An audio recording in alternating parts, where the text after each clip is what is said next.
po kasi ako magsasampay ng damit niya sa second floor. Ito po yung mga sinampay ko.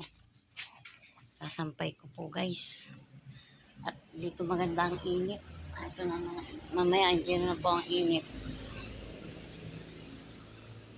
Sasampay po tayo. Yan, dito po. Ito po yung aming second floor. Yan. Magsasampay po baka sakaling uminit. Ito yung mga damit.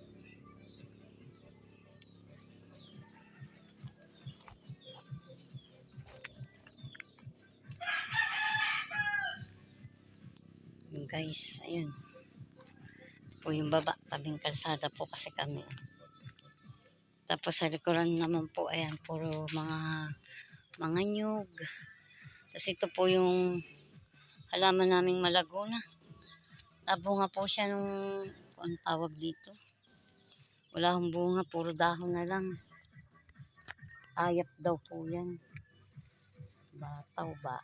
Ayap. Yung bang ano, ang bunga niya yung malalapad na parang, ay may buto. Laguna po, oh. Hindi na ho yung nagagamasan. Yan, umakit na sa bubong. Tapos yung halaman na tuyo na, yung nabuhay ulit. May tanim pa akong duyan dilaw, guys. Ito pala ang duyan dilaw. Yan, tapos yan, halaman ng malaguna. Dati ay patay na ho dahil kasi ay hindi na ulan. Maganda na ho nabuhay din. Pag umulan po, nabubuhay ang mga halaman. Parang yung balon namin, unti na nagkakatubig na. Ito po ako guys sa second floor at ako po ay nagsasampay. Hindi ko po alam kung magandang init ngayon. Kasi yun po yung sikat ng araw, medyo makulimlim pa. Guys, good bless po. Yung taas po namin, isira-sira na po siya. Oh.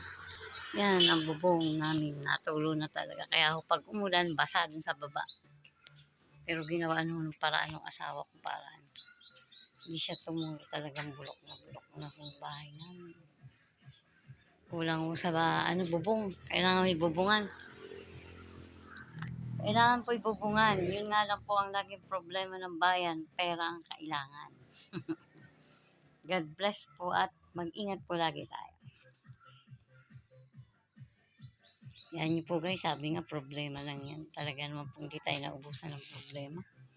Kahit sino pong tao, kaya nga lang po ay di laban lang. Magsikap sa buhay nang marating ang tagumpay. Di po ba? Diskartehan lang ang buhay.